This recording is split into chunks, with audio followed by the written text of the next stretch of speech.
मैं जानता हूं ये बच्चे देश का भविष्य है, लेकिन इनको मेरा वर्तमान बिगाड़ने का कोई अधिकार नहीं है। मम्मी कहाँ है? यही। हाँ तो आप ही संभालो, क्योंकि आप माता बहने ही हो। आप जब अपनी औकात पे आती हो तो बच्चा क्या, बच्चे का बाप चुप हो जाता है। मैं आपके बीच में भाई साहब ज्यादा माथा फोड़ी की बात नहीं करूंगा और ऐसी कोई फालतू फोकट की बात नहीं करूंगा जिससे दिमाग पे लोड पड़े। ऐसी बातें खींच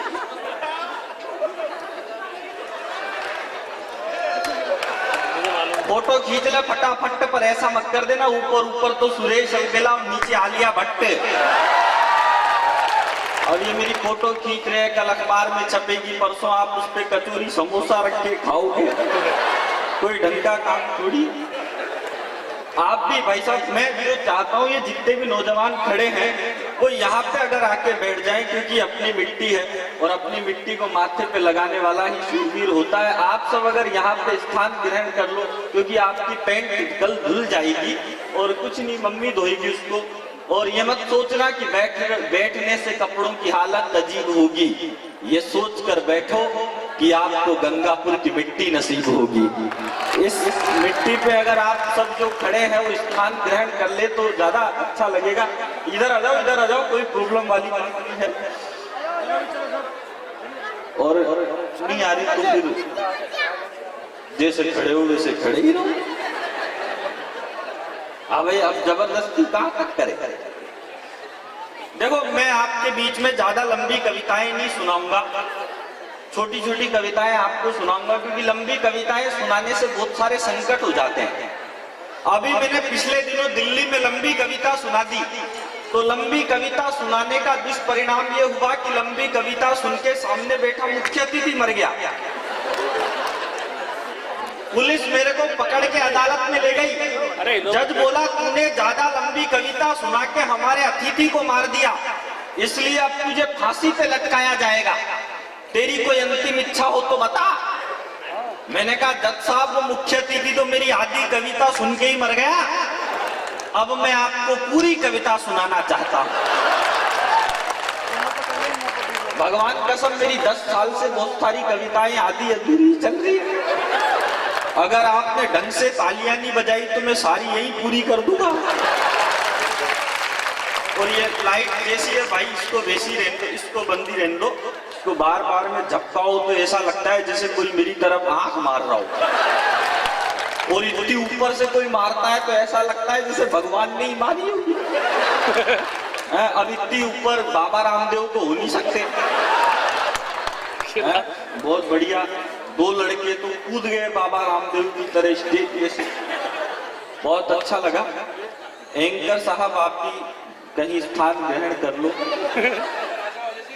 हाँ, हमारे विधायक साहब जिस तरीके से बैठे हैं, मैंने अब तक जितने भी नेताओं को देखा वो प्रोग्राम में आते हैं और 5 मिनट में चले जाते हैं। आपके विधायक साहब जितनी देर से यहाँ पर बैठे हैं और जिस शिद्दत से वो प्रोग्राम सुन रहे हैं, मैं चाहता हूँ एक बार उनके लिए भी आप जोरदार तालियां बजा दीजिए।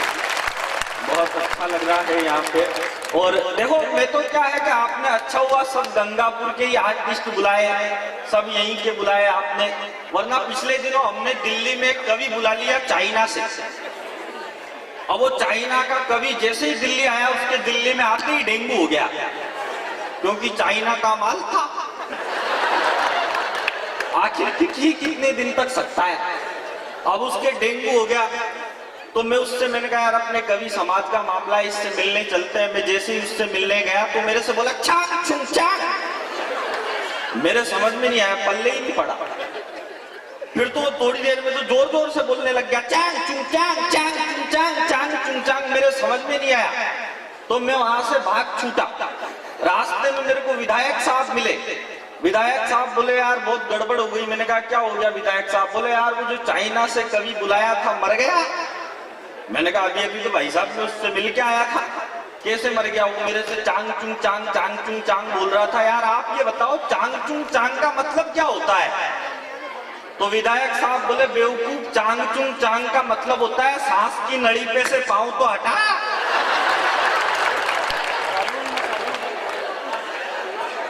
सबको चाय पिलाओ आराम से, गीता में भगवान श्री कृष्ण ने कहा है कि त्वम ज्वापी अहम ज्वापी, तुम भी चाय पियो और थोड़ी देर में मेरी भी रख देना, मैं भी पीऊंगा आके। और चाय वाले के बारे में मैं ज्यादा कुछ भी नहीं बोलूंगा साहब, क्योंकि ये पता नहीं कब देश का प्रधानमंत्री बन जाए।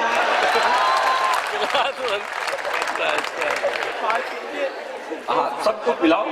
चाय वाले के बारे में क्या, मैं देखो देश की बहुत टेंशनें हैं हिंदुस्तान में, लेकिन मैं आपको ज्यादा अभी फांसी से मेरे को याद आया, पिछले दिनों याकूब मेमन को लटका दिया फांसी पे, तो हिंदुस्तान के मीडिया वाले बोले कि याकूब मेनन को फांसी पे लटकाया, उसको गलत फांसी पे लटका दिया। याकूब मेनन के साथ इतना अन्याय हुआ कि उसको अंतिम समय में उसकी 17 साल की बेटी से नहीं मिलने दिया गया। यह बहुत दुखद बात है। अब मैं बोले यार, जो आदमी 22 साल से जेल में बंद हो और उसके 17 साल की छोरी, ये उससे भी ज्यादा दुखद बात है। मैं आपको कह रहा हूं, मैं आपको बहुत हंसाऊंगा, आप ऐसे हंसो जैसे भांग खा के आए हो और सब मस्ती में मूड में आनंद में आ जाओ, क्योंकि आदमी और जानवर में एक ही फर्क होता है, हंसने का। अगर आपने कभी किसी भैंस को हंसते देखा, अगर कोई भैंस हंसना चालू कर दे तो समझ जाओ इंसान बनने वाली है, और अगर कोई इंसान हंसना बंद कर दे तो समझ जाओ ये क्या बनेगा। इसलिए हंसो, मुस्कुराओ। दुनिया में भगवान का ये आशीर्वाद है कि हम इंसान केवल हंस सकते हैं। अब मैं थोड़ा सा शुरुआत करता हूँ आपके बीच में आपको हंसाने की। चाय वाले थोड़ी देर चाय बंद कर दे, मेरी जन्म कुंडली में तू क्यों विरोध बना हुआ है, लेकिन पिला दे अब उनको, नहीं तो वो कहेंगे साले ने हमको नहीं पीने दी। देखो, मैं इस देश की सबसे बड़ी तकलीफ है, जब बॉबी डार्लिंग का जन्म हुआ तो डॉक्टर ने उनके घर वालों से कहा बधाई हो, आपके साथ धोखा हुआ है। जब एकता कपूर का जन्म हुआ तो डॉक्टर ने उनके घर वालों से कहा बधाई हो, लेकिन क्या हुआ है जानने के लिए देखिए अगला एपिसोड। जब एकता कपूर भी साथ क्या गजब गजब के सीरियल बनाती है, और ये औरतें उठने का नाम नहीं लेती, बेचारे आदमी को खाना नहीं दे 12 बजे तक तो सीरियल के चक्कर में। हाँ, ऐसे ऐसे सीरियल बनाती है, इसका चक्कर उससे, उसका चक्कर उससे, उसका चक्कर उससे, और सीरियल का नाम होता है पवित्र रिश्ता।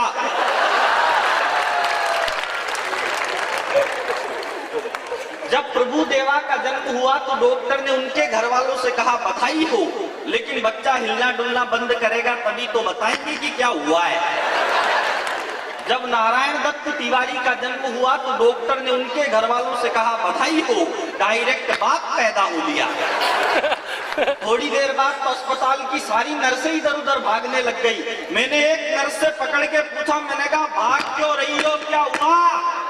नर्स बोली तू भी भगले, आशाराम बापू पैदा हो लिए।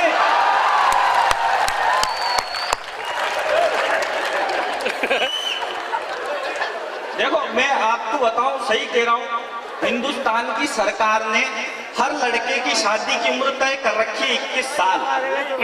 मतलब देश की सरकार आपको ये बताती है कि आप शादी कब कर सकते हो, और दिग्विजय सिंह जी ये बताते हैं कि कब तक कर सकते हो, और आशाराम बापू और नारायण दत्त तिवारी से तो ये शिक्षा मिलती है कि जब तक वैलिडिटी खत्म नहीं हो जाए तब तक कर सकते हो। अब मुझे तो आज दिन तक समझ में नहीं आया इन दोनों डॉक्टरों ने ऐसा कौन सा रिचार्ज करवा रखा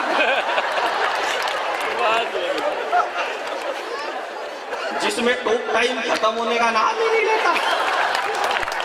अब हम फालतू की टेंशन में उलझे हुए हैं, बोलो वहां पे हमला हो गया, वहां फलाने में ये हो गया, और जी पाकिस्तान ने ये कर दिया, पाकिस्तान ने वो कर दिया। हम पाकिस्तान की टेंशन, पाकिस्तान इस देश की तकलीफ नहीं है साहब। इस देश की सबसे बड़ी तकलीफ ये है कि वो पार्ले जी वाला लड़का वो बड़ा नहीं हो रहा, और उससे भी बड़ी तकलीफ ये है कि वो एमडीएच वाला डोकरा वो सलटने का नाम नहीं ले रहा।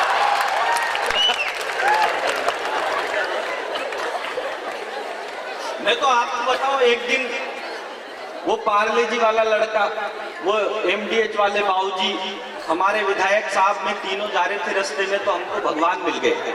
भगवान पहले मेरे पास आए, मेरे पास आके बोले कि बेटा तेरे को अब शादी करनी पड़ेगी। मैंने कहा भगवान ये क्यों करवा रहे हो? वो बोला नहीं यार करनी पड़ेगी। तो मेरे पास में 80 साल की एक डोगरी लेके आ गए। बोले इससे करनी पड़ेगी। अरे मैंने कहा भगवान मैंने ऐसा कौन सा पाप कर दिया था? भगवान बोले बेटा तूने बचपन में कबूतर मार दिया था। फिर विधायक साहब का नंबर इनके पास 105 साल की लेके आ गया, 5 ज्यादा। ये भी बोले कि भगवान मैंने ऐसा कौन सा पाप कर दिया था? भगवान बोले बेटा तुमने भी बचपन में कबूतर मार दिया था। फिर एमडीएच वाले बाबूजी का नंबर, उनके पास वो 21 साल की कैटरीना कैफ जैसी खूबसूरत छोरी लेके आ गए। अरे मैंने कहा भगवान ये कौन सा न्याय है? ये एमडीएच वाले बाबूजी ने ऐसा कौन सा पुण्य का काम कर दिया था? तो भगवान बोले बेटा एमडीएच वाले बाबूजी ने कुछ नहीं किया, दरअसल इस हीरोइन ने बचपन में कबूतर मार दिया था। देश में क्या हो रहा है समझ में नहीं आ रहा। अच्छा हमारे तो नेता इतने अजीब अजीब, नेताओं के आप बयान सुन लो समझ में ही नहीं आते। वो पिछले दिनों दिल्ली में एक नेता ने कहा कि दिल्ली में गरीब आदमी 5 रुपए में पेट भर के खाना खा सकता है। तो मैं बोले नेताजी झूठ काहे को बोल रहे हो? दिल्ली में आजकल 10 रुपए तो पेट खाली करने के लग जाते हैं।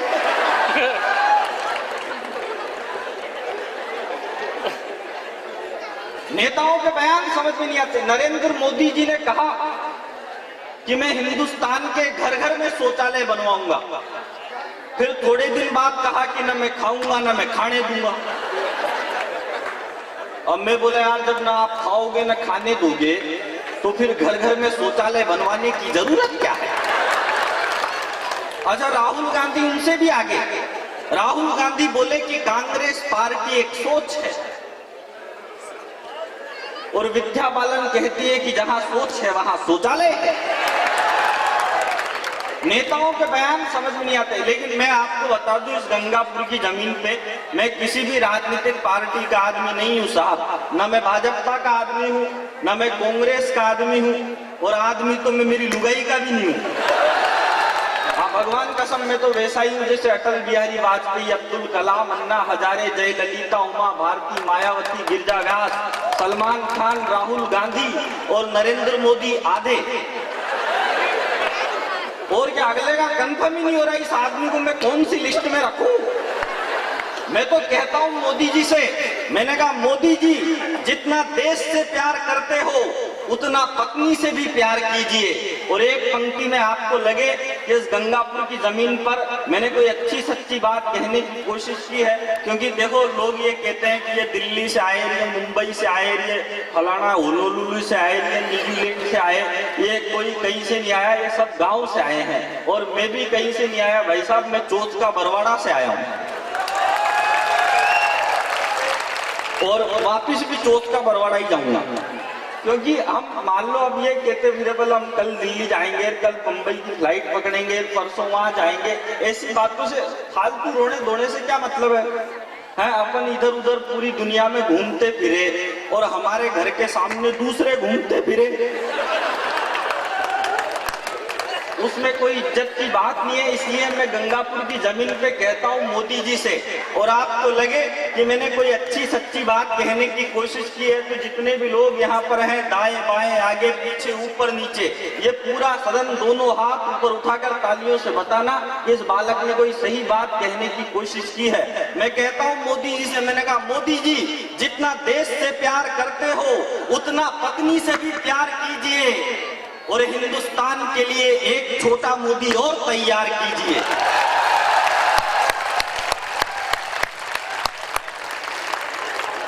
हो लिखे जो खत तुझे,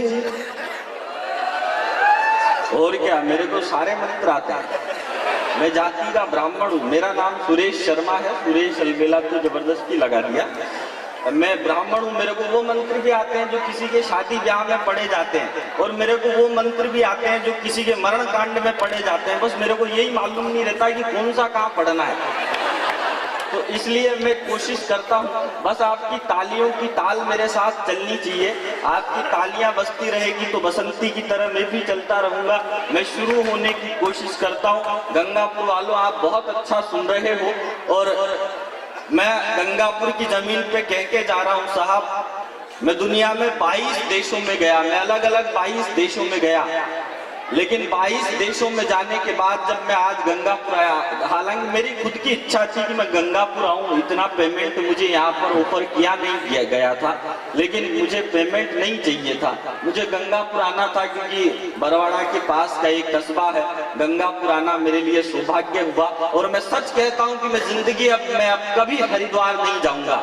मुझे ऐसा लगता है जैसे मैंने गंगापुर में ही कोई तीर्थ कर दिया हो।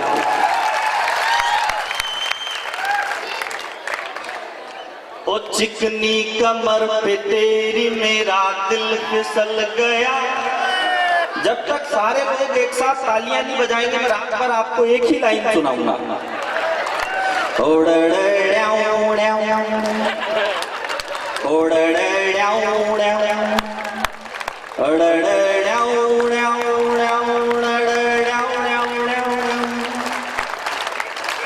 चिकनी कमर पे तेरी मेरा दिल फिसल गया, स्ट्रॉन्गली ये जादू तेरा मुझ पे चल गया।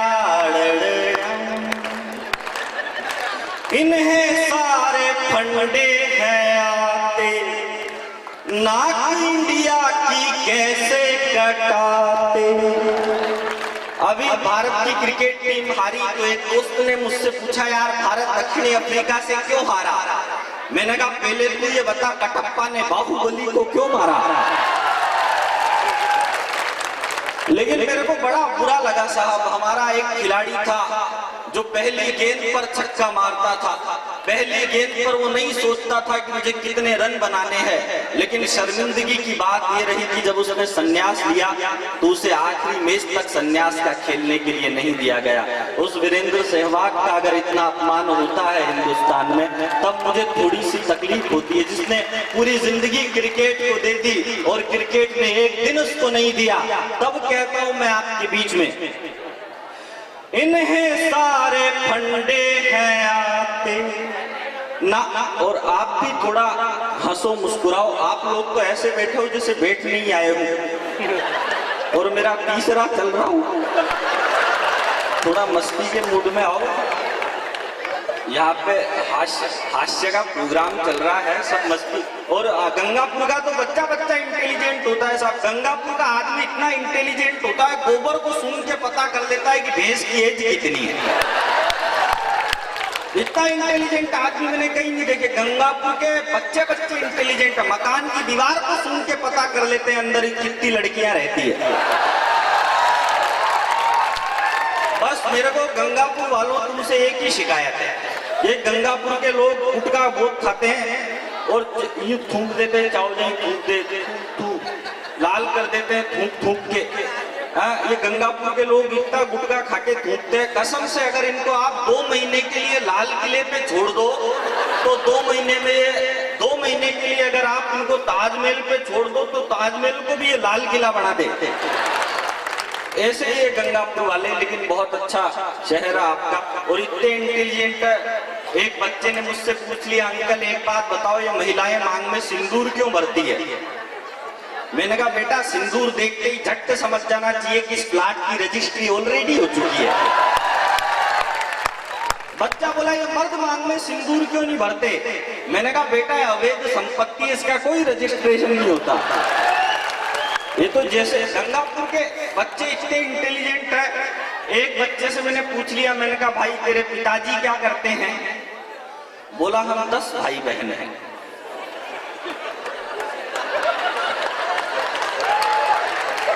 मैंने कहा यार मैं पूछ तो ये रहा हूं पिताजी क्या करते हैं? बोला हम 10 भाई बहन हैं। मैंने कहा यार सवाल ये कर रहा हूं पिताजी क्या करते हैं? बोले फुर्सत ही नहीं मिलती। आप देखो साहब आजकल कैसा जमाना आ गया है, सारे बच्चे आजकल बस में जाते हैं, ऑटो में जाते हैं, कार आती है इनको स्कूल से लेने के लिए। ये सब बताओ किसकी वजह से हुआ? मेरी वजह से। मैं चौथ का बरवाड़ा में पढ़ता था, 6ठी 7वीं 8वीं क्लास में, तो मैं साहब कभी भी पैदल स्कूल नहीं जाता था। उस समय बस का रिवाज नहीं था, विधायक साहब ने तो अब चलाए। अब मैं नहीं जाता था कभी। मेरे को बहुत सम्मान करते थे लोग। 4 लड़के आते थे स्कूल से, 2 टांगे पकड़ते थे दो हाथ पकड़ते थे, टांगा टोली करके ले जाते थे। मैं तो ये जितने भी बच्चे सबको परीक्षा में पास होने का फार्मूला दे के जा रहा हूँ। मैं जब चौथी पांचवी क्लास में पढ़ता था तो मैं पूरी कॉपी खाली छोड़ता था। पहला पन्ना खाली, दूसरा पन्ना खाली, तीसरा पन्ना खाली, चौथा पन्ना खाली, और एंड के पेज पे लिखता था, मास्टर तूने तेरी माँ का दूध पिया है तो पास करके दिखा। अपना 8 दिन तक फेल होने का चांस ही नहीं आया हमको तो। वरना स्कूल में मास्टर पढ़ाता ही ऐसे था, मान ले बेटा तेरे हाथ में 5 लड्डू हैं। मैंने कहा सर मैं तो बिल्कुल भी नहीं मान रहा। तो मास्टर बोला यार मान ले, तेरे बाप का क्या जा रहा है। मैंने कहा चलो ठीक है आप कह रहे हो तो मान लिया। तो मास्टर बोला यार मान ले तेरे दूसरे हाथ में भी 5 लड्डू है। मैंने कहा सर मैं तो बिल्कुल भी नहीं मान रहा। तो मास्टर बोला यार मान ले तेरे बाप का क्या जा रहा है। मैंने कहा ठीक है अब आप कह रहे हो तो मान लिया। तो मास्टर बोला बेटा अब तेरे इस हाथ में भी 5 लड्डू और इस हाथ में भी 5 लड्डू, अब बता तेरे दोनों हाथों में मिला के टोटल कितने लड्डू हुए। मैंने कहा सर 7.5।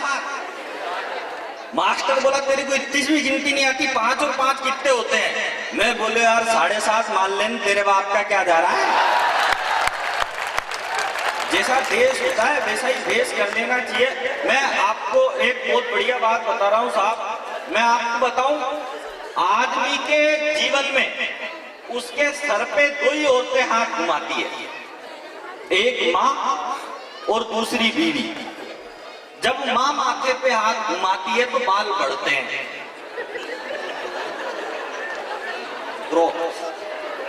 और जब लुगाई माथे पे हाथ घुमाती है तो सूपड़ा साफ।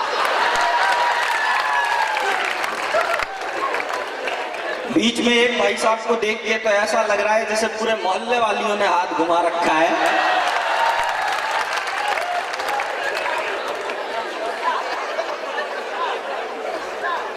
सही कह रहा हूं मैं आपको, मैंने तो साहब कसम खा रखी है, ना तो मैं जिंदगी में खुद शादी करूंगा और ना ही अपने बच्चों को करने दूंगा। क्या मतलब, आदमी सबसे ज्यादा अपनी लुगाई से दुखी रहता है। पत्नी को इंग्लिश में कहते हैं वाइफ।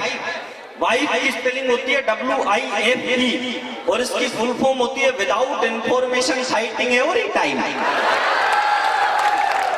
कभी भी लड़ने के लिए तैयार रहती है। अब विधायक साहब बोले कि मुझे जाना है, प्रोग्राम जल्दी खत्म कर देना। मैंने कहा जल्दी क्यों खत्म करवाना चाहते हो। बोले बात दरअसल ये है यार, तुम्हारी भाभी जब तक मैं घर जाता नहीं हूँ तब तक खाना नहीं खाती।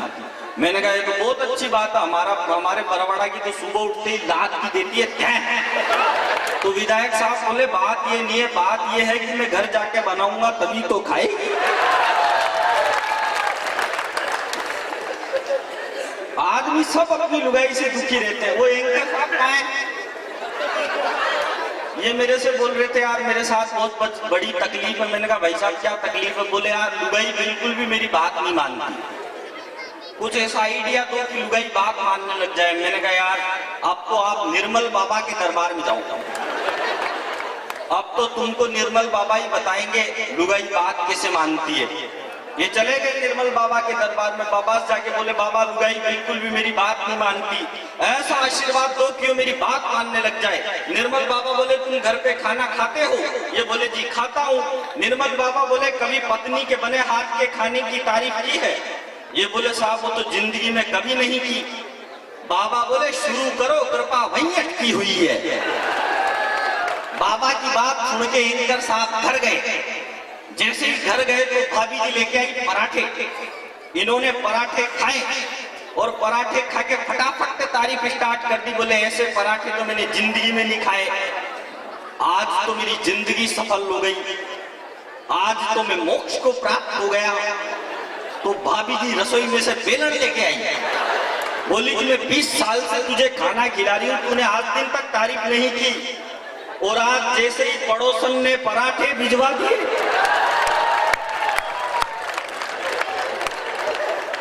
तो तुम मोक्ष को प्राप्त हो लिए। अब कौन कौन से सवाल पूछ रहे थे। बोलो कभी खुशी का कौन सा गाना कभी कभी दिल में ख्याल आता है किसने लिखा था। अरे हमको क्या मालूम किसने लिखा था, जिसने लिखा था उसने लिखा था और लिखा था तो उसको पैसे दिए थे। इसलिए लिखा था, वरना तो उन्होंने क्या क्या लिखा, जोरा जोरी चने के खेत में। अब एक बात बताओ, गंगापुर वालों अपन गांव के आदमी हैं, इतना सा तो चने का पेड़ है, मैं चैलेंज करता हूं उसमें जोरा जोरी हो ही नहीं सकती। और एक बार चने के खेत में जोरा जोरी करके देखना कितनी खुलजी चलती है, पता चलेगा बाद में। ये भी समझ में नहीं आ रहा, तू धरती पे चाहे जहां रहेगी, तुझे तेरी खुशबू से पहचान लूंगा। खुशबू से ही पहचान रहा है, आदमी है कि कुत्ता। मुल्क में क्या हो रहा है क्या नहीं हो रहा है समझ में नहीं आ रहा, जो हो रहा है चल रहा है सब। हो मिलती थी रोज मुरारी से, पर से डिंग थी गिरधारी से। अब बस आपकी तालियों की ताल मेरे साथ चलनी चाहिए, चलेगी? तो एक बार आप दोनों हाथ ऊपर उठाकर मेरे साथ चलना। हो मिलती थी रोज मुरारी से, पर से डिंग थी गिरधारी से।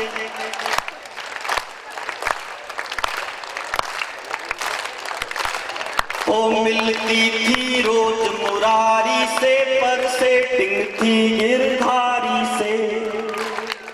खर्चा राजू से लेती थी, शर्माती थी बनवारी से। मिलती थी रोज मुरारी।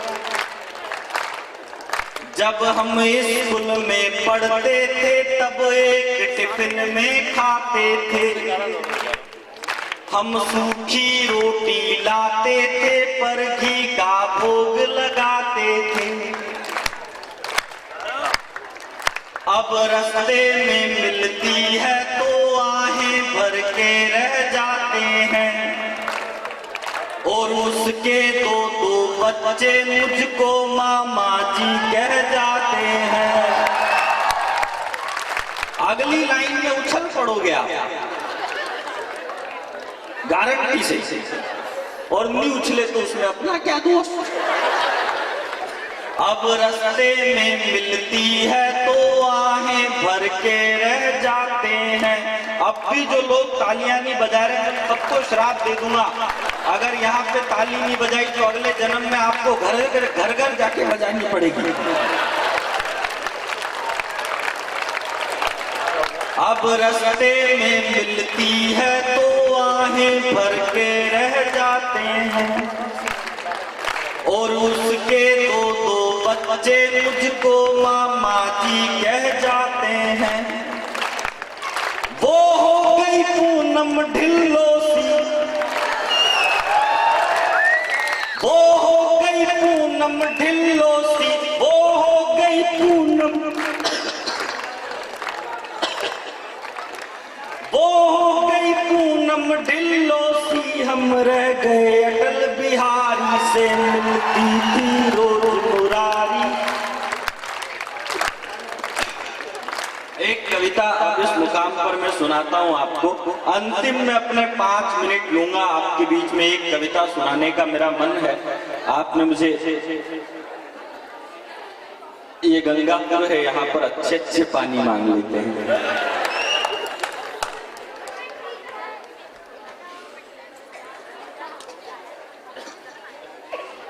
देखिए साहब, मैं जितने भी प्रोग्राम में जाता हूँ, लोग पुलिस वालों के बारे में न जाने क्या क्या बोलते हैं। मैं पुलिस वालों के बारे में कुछ नहीं बोलूंगा, बिल्कुल नहीं बोलूंगा। और इसलिए भी नहीं बोलूंगा कि ये पुलिस वाले हैं जिनकी वजह से इतने बड़े त्योहार होते हैं।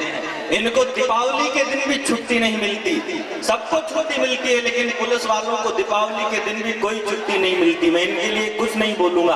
अगर आप इनका सम्मान करते हो तो एक बार इनके सम्मान में भी जोरदार तालियां बजा दे, क्योंकि इस देश में होता यह है, जो पुलिस आतंकवादियों से लड़ती है उन ऑफिसरों को जेल में डाल दिया गया। हमारे एक दोस्त हुए, सवाई माधोपुर में भी उनकी ड्यूटी थी, फिर उदयपुर में उन्होंने जब सोहराबुद्दीन जैसे आतंकवादी की छाती में गोली मारी तो उस दिनेश येमेन को 7 साल तक हिंदुस्तान की सरकार में जेल में डाल दिए। एक अंग्रेज हिंदुस्तान आया, एक चिड़ियाघर को देखने गया तो उस अंग्रेज को देखकर एक कुत्ता भौंकने लगा। अंग्रेज ने अपनी जेब में से बिस्किट निकाले, उस कुत्ते को डाल दिए। कुत्ते ने भौंकना बंद कर दिया और वो कुत्ता उस अंग्रेज के तलवे चाटने लग गया। अंग्रेज चिड़ियाघर के अंदर गया तो एक शेर उस अंग्रेज को देखकर दहाड़ने लगा। अंग्रेज ने वैसा ही किया, अपनी जेब में से बिस्किट निकाले, उस शेर को डाल दिए, लेकिन उस शेर ने बिस्किट नहीं खाए, वो उसकी तरफ दहाड़ता रहा। तब सिगरेट का कश खींचते हुए उस अंग्रेज ने टिप्पणी की कि इंडिया एक ऐसा मुल्क है जहां तलवे चाटने वाले कुत्ते बाजार में घूमते हैं और दहाड़ने वाले दिनेश एमएन जैसे शेरों के गले में जंजीरें डाल दी जाती है।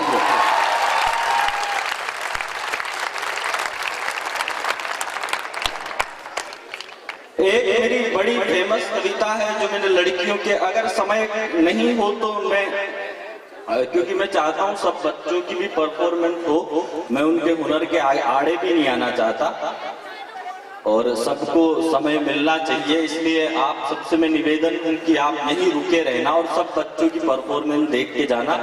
आप कहोगे तो मैं सबसे अंत में आके एक बार फिर बोलूंगा आपके लिए।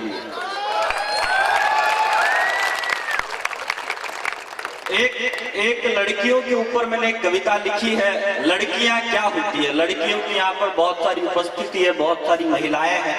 लड़कियों की जिंदगी को मैं परिभाषित करने की कोशिश करता हूँ। एक कविता आपको सुनाता हूँ। पीछे जो हलचल हो रही है मैं आपके लिए ही बोल रहा हूँ, तो प्लीज आप सुन लीजिए। क्या होती है लड़कियां? होती है धरा और आसमान लड़कियां, पावन पुनीत विष्णु का विधान लड़कियां। होती है धरा और आसमान लड़कियां, पावन पुनीत विष्णु का विधान लड़कियां। होती है पवन पुत्र सी प्रणम्य लड़कियां, अद्भुत अटूट साहसी अदम्य लड़कियां। उनके लिए तो प्यार में सनम है लड़कियां, मेरे लिए तो वंदे मातरम है लड़कियां। गंगा का ज्ञान भारती का भाल है लड़की, दुर्गा का रूप काल का कपाल है लड़की। राणा का भाल और शिवा की ढाल है लड़की, आदि अनंत अंत से विशाल है लड़की। पावन पुनीत प्रणव में गायत्री है लड़की, पत्नी की प्रतिज्ञा है तो सावित्री है लड़की। ब्रह्मा की ब्रह्म शक्ति का वरदान है लड़की, माँ का है अगर रूप तो भगवान है लड़की। ब्रह्मा की ब्रह्म शक्ति का वरदान है लड़की, माँ का है अगर रूप तो भगवान है लड़की। अमृत का कलश है कोई विषपान नहीं है, देवी है मेरे लिए मेरी जान नहीं है। सारे जहां की महक है वरदान है शिव का, लड़की कोई बाजार का सामान नहीं है। हमारे संस्कार कहां से चले थे और कहां तक आ गए। जब भगवान राम मां सीता को ढूंढते हुए जंगल में जा रहे थे तो राम जी ने लक्ष्मण से कहा कि हे लक्ष्मण, वो देखो रास्ते में तुम्हारी भाभी का झुमका पड़ा हुआ है। तो लक्ष्मण बोले कि हे भगवान राम, मैंने तो कभी भाभी के पैरों से नजर उठाकर ऊपर देखा ही नहीं, मुझे क्या पता उनका झुमका कैसा होता है। हमारे संस्कार अगर आपको लगे कि गिरते, क्योंकि अमेरिका के पास शायद परिश्रम की शक्ति है, जापान के पास टेक्नोलॉजी की शक्ति है, चाइना के पास उसकी अर्थव्यवस्था की शक्ति है, लेकिन हिंदुस्तान दुनिया का एकमात्र ऐसा देश है जिसके पास परिवार और संस्कारों की शक्ति है। ये परिवार और संस्कारों से चलता है। तब कहता हूं, होती है बात आज गमन चांद पार की, और धज्जियां उड़ने लगी है संस्कार की। पश्चिम का भंवर चला और भूल हो गई, पश्चिम का भंवर चला और भूल हो गई। ठोकर से बदलियां बदल के धूल हो गई, सारी की सारी सभ्यता नाली में आ गई। इतने गिरे कि बहन भी गाली में आ गई। आपकी तालियां एक अच्छी पंक्ति पर बड़ी कमजोर थी। सारी की सारी सभ्यता नाली में आ गई, इतने गिरे कि बहन भी गाली में आ गई। मिलती नहीं है दुनिया में सीता की निशानी, सर पे सवार हो चुकी शीला की जवानी। आंखों में शर्म ना कोई जुबान बची है, बस जिस्म दिखाने की घमासान मची है। लज्जा को त्याग चमेली चिकनी में आ गई, साड़ी को फेंक लड़कियां पिकनी में आ गई। होना होना क्या चाहिए था, हमको अमेरिका से संस्कार लाने थे, हमको अमेरिका से दुनिया की कुछ तरक्की लानी थी, लेकिन हम अमेरिका से लेके क्या आए, सनी लियोनी। भगवान राम जब वनवास पर जा रहे थे तो लक्ष्मण ने उर्मिला से कहा कि उर्मिला जाओ मेरे लिए पानी का गिलास लेकर आओ। उर्मिला अंदर पानी का गिलास लेने चली गई और पीछे से लक्ष्मण भगवान राम के साथ वनवास पर चले गए। जब 14 साल बाद लक्ष्मण लौटे वनवास पर प्रभु श्री राम के साथ दिवाली के दिन जब अयोध्या में लौटे तो अयोध्या का क्या नजारा था, एक नजारा देखना कि हिंदुस्तान की महिलाएं क्या हो सकती है। शिवसी अथाह शक्तियां नारी के प्यार में, ऐसा किया था उर्मिला ने इंतजार में। शिवसी अथाह शक्तियां नारी के प्यार में, ऐसा किया था उर्मिला ने इंतजार में। वनवास बीतने के समय तक खड़ी रही, लेकर के जल का लोटा हाथ में खड़ी रही। ये राजस्थान की धरती है साहब। लोग कहते हैं गर्व से कहो कि हम राजस्थानी है, लेकिन मैं घमंड से कहता हूं कि मैं राजस्थान की इस वीर भूमि में पैदा हुआ था। पिछले दिनों आज फ्रांस पे हमला हुआ, फ्रांस के गवर्नर आए थे पिछले दिनों हिंदुस्तान में और वो अलग अलग लोगों की समाधियां देखने गए। वो पहले महात्मा गांधी जी की समाधि देखने गए, फिर नेहरू जी की देखी, फिर राजीव गांधी की समाधि देखी, इंदिरा गांधी की समाधि देखी। जब उन्होंने सारी समाधियां देख ली तो उसके बाद वो बोले कि मुझे तो महाराणा प्रताप की समाधि देखनी है। तो सारे मंत्री बोले साहब महाराणा प्रताप की समाधि तो है ही नहीं यहाँ पर, उसके लिए तो आपको उदयपुर में जाना पड़ेगा। गवर्नर साहब फ्रांस के आए उदयपुर में और उन्होंने महाराणा प्रताप की समाधि के दर्शन किए और दर्शन करने के बाद उन्होंने वहां से कुछ मिट्टी उठाई, अपने थैले में भरी, मिट्टी उठाई, अपने थैले में भरी, मिट्टी उठाई, अपने थैले में भरी। तो मंत्रियों ने पूछा गवर्नर साहब ये क्या कर रहे हो, इस मिट्टी को आप इस थैले में क्यों डाल रहे हो? तो फ्रांस का वो गवर्नर बोला कि इस मिट्टी को ले जाके मैं फ्रांस की मिट्टी में मिला दूंगा ताकि हमारी धरती पर भी महाराणा प्रताप जैसे पुत्र पैदा हो सके। ये धरती है राजस्थान की जहां की एक नारी की कहानी सुनाता हूं मैं। धरती का वक्ष चीर चीर धीरता बनी, रोता मयंक सूर्य ऐसी वीरता बनी। दिए की आग सूर्य सी प्रचंड हो गई, पीकर के जहर जैसे नीलकंठ हो गई। मेवाड़ की धरा को आसमान कर दिया, पन्ना ने अपना पुत्र भी बलिदान कर दिया। मेवाड़ की धरा को आसमान कर दिया, पन्ना ने अपना पुत्र भी बलिदान कर दिया। मैं 4 अंतिम पंक्तियां पढ़ता हूं आपके बीच में। मैं अंतिम 4 पंक्तियां आपको सुनाता हूं। कुछ लोग कहते हैं कि साहब मोहब्बत तो लैला मजनू ने की थी। अभी प्यार पर चल रहा था कि प्यार क्या होता है। मैं इन पंक्तियों में गंगापुर की जमीन पर बताता हूं कि प्यार क्या होता है। कुछ लोग कहते हैं कि मोहब्बत लैला मजनू ने की थी, कुछ लोग कहते हैं नहीं साहब शीरी फरहाद ने की थी, कुछ लोग कहते हैं नहीं ये अनुष्का शर्मा और विराट कोहली भी ठीक ठाक कर रहे हैं। लेकिन प्यार ये होता है जब राव चूड़ा को युद्ध लड़ने के लिए जाना था, सलुम्बर के एक शासक थे राव चूड़ा, उनको जब युद्ध लड़ने के लिए जाना था तो उन्होंने कहा कि अभी तो मेरे पत्नी के हाथों की मेहंदी तक नहीं सूखी और मुझे युद्ध लड़ने के लिए जाना पड़ेगा। राव चूड़ा को मजबूरी में युद्ध के लिए जाना पड़ा। जब वो रास्ते में गए तो उन्होंने सैनिक से कहा कि सैनिक जाओ मेरी पत्नी से कहो कि एक मोहब्बत की निशानी मुझे भेंट कर दे, एक प्यार की निशानी मुझे सौंप दे। बूंदी की उस हाडी रानी ने एक निशानी सौंपी अपने पति को। आपको लगे कि यही प्यार है, यही मोहब्बत है, यही इश्क है। 4 पंक्तियों में मैं आपको बताता हूँ कि मोहब्बत क्या होती है। आपको मोहब्बत के मायने पता चले तो मैं अंतिम 2 लाइनें पढ़ता हूँ, उस पर गंगापुर का एक एक व्यक्ति मुझे खड़ा होकर एक बार आशीर्वाद दे दे। मैं आप सबका आशीर्वाद चाहता हूँ इन 4 पंक्तियों पर। धरती का वक्ष चीर चीर धीरता बनी, रोता मयंक सूर्य ऐसी वीरता बनी। दिए की आग सूर्य सी प्रचंड हो गई, पीकर के जहर जैसे नीलकंठ हो गई। सागर के आंसू रोई थी चंबल की धार भी, इससे बड़ी कथा नहीं मिलेगी प्यार की।